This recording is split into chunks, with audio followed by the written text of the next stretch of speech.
কষ্ট একটাই কি মানুষের ব্যবসাটা একটু হিংসা করে, বলে যে বাঙ্গারিওয়ালা। আর এই জগতে আমাদের কিছু অংশ মানুষ আছে বাটপারিও করে, এই জন্য সবার জন্য খারাপ। আমার নাম সাবু মিয়া, আমার এটা বাঙ্গারি ব্যবসা। এই ছোটোবেলা সিরা হইরে আইসি হিসাবে বাইসা নিয়েছি। ব্যবসা করতেছি 2000 সাল থেকে। শুরুতে ছিল 50,000, এখন আছে আমার কাছে লাখ 5 টাকা পুঁজি আছে। ঝুঁকি হয়, মাঝে মাঝে অবশ্যই অ্যাক্সিডেন্ট হয়, ওকে টোকারে মাইরা যায়, বাটপার সিটার মাঝে মাঝে হয়। কী করবো, ওর চেষ্টা করে ধরার জন্য, না ধরতে হলে তার কিচ্ছু করার নেই, মানুষকে তার ধরে আনা যায় না। এমন কিছু হয় না, মাঝে মাঝে দুঃখ কষ্ট করি যখন মানুষের ব্যবসা হঠাৎ করে আপ ডাউন হয়ে যায়, মালের রেট তখন সমস্যা হয়ে যায়। শুরুতে পুঁজি ছিল বলতে আমি একসময় হকারিও করতাম, আস্তে আস্তে কিছু ইনভেস্ট করে স্যার এখন ব্যবসা করি। মোটামুটি চলতেছি, ভালো মন্দ বুঝিয়া চলতে পারতেছি। এটাই কোনার সময় আমি অনেক লস খাইছি, ব্যবসা বাণিজ্য করতে পারি নাই। 3 মাস পর্যন্ত বেকার ছিলাম, ভাড়া টাড়া সব কিছু লস হয়েছে।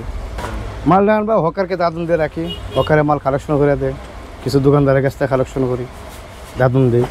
দাদুন দেওয়ার উদ্দেশ্য হলো তারা আমার জন্য মালটা অপেক্ষা করে রেখে দেয়। মাল আনার পর আমরা কোয়ালিটি করে যার যার যে এখানে যে মালটা বিক্রি করার মতো পেট্রোল ওইভাবে চার্জ করে বেশি, যে আইটেমটা যে জায়গায় চলে ওই জায়গায় আমরা দিই। লোহা, কার্টন, বই খাতা, প্লাস্টিক ইত্যাদি বিভিন্ন আইটেম, এটা কিন্তু অনেক আইটেম, নাম বলা কত বলা যায়। পত্রিকা ওয়াকারের কাছ থেকে আনি, ওয়াকারে মহল্লার থেকে কিনে আনে। ওয়াকারে তো তারা কোনো রেট করে নিষেধ নাই, তারা একজনের কাছে এক রেট আনে, কিন্তু আমরা তো রেট থাকে, যেমন আমরা কিনতেছি 40 টাকা, 38 টাকা, 39 টাকা এইভাবে কিনতেছি। ফল বলতে আমরা এটাই তো একটা কর্ম করে মানুষের বাঁচার জন্য, এটাই তো কর্ম। আমি এটা করতেছি, এটা করলে আমি 2টা উৎপন্ন করে আমি চলতেছি, আমার ফ্যামিলি বাঁচাইতেছি, মা বাপরা খাওয়াইতেছি, নিজে খাইতেছি। যে কোনো কর্ম মানুষের তো খাওয়ার জন্য, চলার জন্য, ইজ্জতের জন্য। যত রেট বাড়ে তত ব্যবসা ভালো হয়, বাজার চাঙ্গা হয়, মালের শহর থাকে, ব্যবসা ক্যাশটা পাওয়া যায়। একসময় তো অভাব ছিল, এত বাজার ভালো ছিল না, এখন তো মোটামুটি সবার কাছে টাকা আছে। এগুলো থাকলে মল আবর্জনা হইতো, তারপর নতুন মালের দাম বাড়তো। এমনি তোমরা মাল বানাইতেছে, মানে রিফারিং করতেছে, এই ধরনের সিস্টেম। যদি আমরা এই মালগুলো না দিতাম কালেকশন করে, তখন নতুন মাল বানাইলে মালের দাম বেশি হইতো। খাওয়ার কি আছে, চলতেছে, খাইতেছে, কিনতেছে, এইটাই পাওয়া। এছাড়া কি আছে, বড় লোক তো হইতে পারবো না, কারণ শুরুতে তো বড় খুঁজি না যে বড় লোক হইতে পারবো না। বড় মাজন হওয়া যায়, মাল স্টকে রাখা যায়, বেচা যায়, বাজারের অনুযায়ী বেচা যায়। আপনার বড় পুঁজি থাকলে আপনার মাল কমছে দাম আপনারা রেখে দিলেন, আপনার যখন দাম বাড়লো তখন বেচলেন।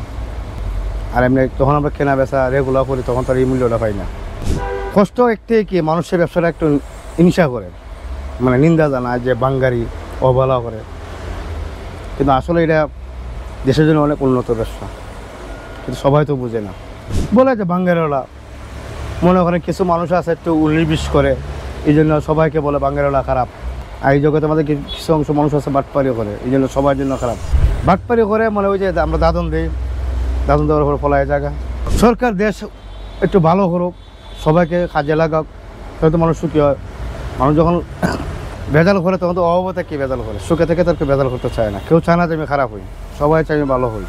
আমার হয় না, মাঝে মাঝে ছোটোখাটো হয়, এগুলো ব্যবসা হয়ে গেলে মাল এত কম দাম, মানে এগুলো নিয়ে হয় বেশি অংশ।